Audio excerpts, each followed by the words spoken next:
All right, let's get going. Devices away, please. Let's start off with a little history. History is going to happen while you are here in school. It's going to happen during this semester, and of course, something very significant related to this class just happened on Monday night. I know everyone who's taking this class is very familiar with what happened, but we must put this in historical context right off the bat. Is this the greatest Michigan football team of all time? You are going to learn about the best seasons, some of the worst seasons, some tragic events, some horrific examples of inequity, dark periods, times of social change that all played out through the athletic program. But above all that were some great championship teams that created this culture and the vibe that emanates throughout the world. Why people in Athens, Greece, wearing a Michigan shirt across the Parthenon, someone yells "Go Blue," and they're doing it today. I guarantee you, they do it every day. Why is that? And that's primarily because of this. Did we just see the pinnacle of athletic performance? Did we see it? So what, I ask you, what goes into that? Anybody, how would we even start this discussion? Does anyone know where to start? Obviously there's a big trophy there. What else? Yeah. Record, great. What else? Statistics, great. Anything else? Yeah. Competition, strength of schedule. Anything else? I think that's pretty good. Yeah, there's been some great teams, great players. There's Gerald Ford, a future president. Tom Harmon, the first Heisman winner. You guys will learn about all these people. Okay, wins, titles, voters, rankings, media, opponents, schedule, winning margin, stats, very good. Legacy. How do we remember them? Will we be talking about this team in a generation? Some of you will have children. Will you talk about this team? The answer is yes. Okay. Obstacles, adversity. Trophies. Michigan has every possible rivalry, league, made up. The Bussin Trophy that Taylor Lewan made up. They're all inside Schembechler Hall today. Rose Bowl Trophy. Okay. What are these? Anybody know what these 12 things are? National titles. Yeah, these are Michigan's national titles. There's 12 of them now. My daughter, we showed her a second, she's wearing a shirt that shows 11 of them. All right, I break down Michigan football history into 5 eras. The first one's called the club era. You'll find out why. There wasn't really organized coaching. It was kind of run by the players or a player who just graduated. Then a guy arrived on campus named Fielding H. Yost and revolutionized not only the football program but the athletic campus. Oh, we're going to talk about him a lot. Then a guy named Fritz Chrysler came to campus, continued the winning tradition, kind of restored the power. Bo Schembechler, you've heard his name, had a quarterback named Jim Harbaugh. And a couple years ago, or actually it was last fall, the Harbaugh era. And when Jim Harbaugh started, it was clear that he established a new era in Michigan football history almost a decade ago. So if you start with just those national titles, which I think is fair, those 12, and then you take the best season, the most accomplished season out of each of those eras, I think that's a good place to start to say, is this team the best? So let's start in 1901. Who's this? Anybody know who this guy is? Yeah, that's Yost. That's Fielding H. Yost. You're going to see a lot of photos of him because he was an unabashed ham and loved the camera. There's thousands of photos of this man. His contemporaries, you can barely find a few. He loved it. He's arrogant. He's cocky. He told everyone about Michigan football. And they went to Pasadena following the 1901 season and played in the first bowl game of any kind. That's why the Rose Bowl is called the granddaddy of them all. Michigan played Stanford. I think they called it the Floral Parade, but that's the Rose Parade back in the day. They're on a carriage. The whole team's going through it before the game. There they are in a park somewhere in Pasadena. They finished the season they have a perfect record. They dominate everyone. They revolutionize the game. The reason you hear the words hurry up offense, it's named after this man. That was his nickname, Hurry Up. The Michigan Daily gave it to him during fall camp. They beat every team. No team scored a single point on them, including in the Rose Bowl, 49-0. They outscored opponents 550-0. Are they the greatest team of all time? You can definitely argue that. No team scored a single point on them. They dominated. They put up points. By the way, touchdowns were worth 5 points back then. They put up records and points that no one can touch. They absolutely have a legacy. The era has a nickname. It's called the point-a-minute era. They would go on to win the next 3 national titles. They won the Rose Bowl, so they had a postseason competition right over Stanford. Why might they not be?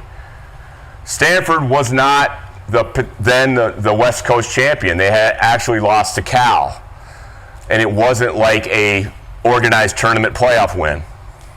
They never faced an Eastern power, and you guys will understand why that's important. This is still a time period where the East, the Ivy Leagues as we would know them, Harvard, Yale, Columbia, Penn, had the best football teams in the country. This team never got a shot to play one of them. It tried. Never got a shot to see if they were truly the best. That's their problem with 1901. Obviously no playoff, nothing like that. There weren't even any formal rankings back then. Okay, we moved to 1947. Fritz Chrysler enters. He has a team called the Mad Magicians. They get this nickname because they run a style of offense with dazzling shifts, spins, deception. Very hard to see where the ball is, who has the ball, where's the ball being snapped. The way the offense was played. They head to Pasadena. Here's a little example. Some of this stuff you can't even do today. How they move the ball around, they shift it, they spin, they throw. Back in the day, very revolutionary. No one could touch them. Double shift. Here's a play they actually ran in the Super Bowl recently, the jump pass. After a shift, kind of a hook pass to the guy for the touchdown. They dominate the Rose Bowl. They also win 49-0, just like Yost did in 1902. After the season, the AP, the Associated Press, conducts a poll, unprecedented poll, because they had already named Notre Dame the national championship before this game. They gave Notre Dame the national champion at the end of the regular season. They had never bothered to conduct a poll after the Rose Bowl or after any bowl. A Detroit sports writer said, hey, you got to decide who the best is. The AP votes, pick one. Notre Dame or Michigan, they pick Michigan. After this dominant performance. We'll talk about this team. Perfect season. Absolutely have a legacy. Dazzling offense. Nicknamed the Mad Magicians. They forced a change in college football to consider voting after the year.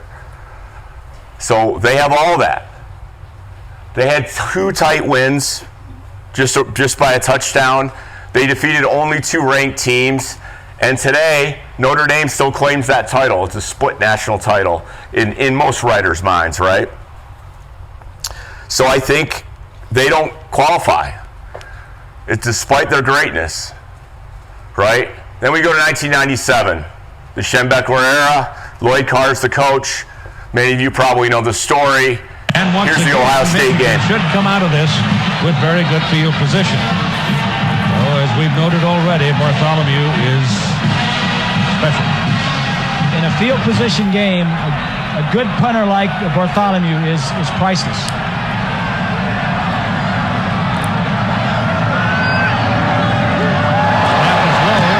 gets it out all right. Oh, my goodness, look at this.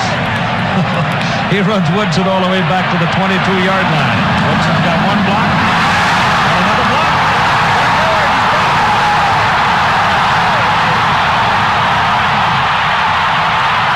Touchdown. No flag.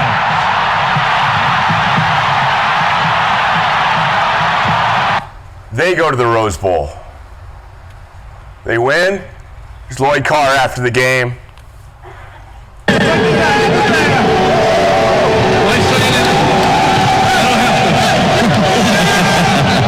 Coaches, we know that the champion will shut it down.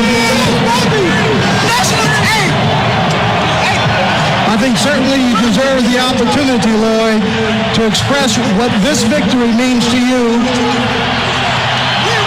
Well, Lynn, 50 years ago, the University of Michigan won the national championship in this stadium, and this is a dream. It's been a wonderful season.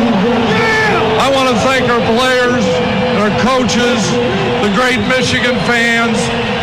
We're just happy to have been a great Washington. All right, perfect season, 12-0. The AP votes them number one.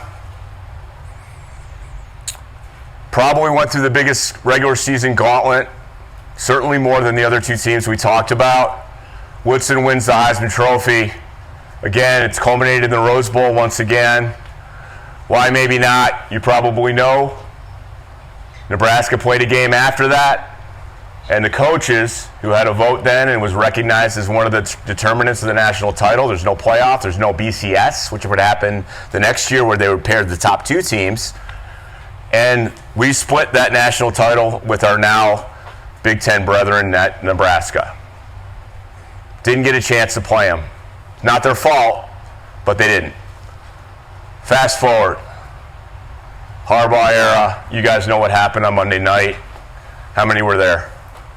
Wow. All right. There's the big guy. That's Herb Street's dog. That's the Rose Bowl. That's not the national championship game. I, too, was at that game. I was at the Rose Bowl. Basically, they cemented their legacy to me in the Rose Bowl with the win over Alabama, defeating the SEC champ.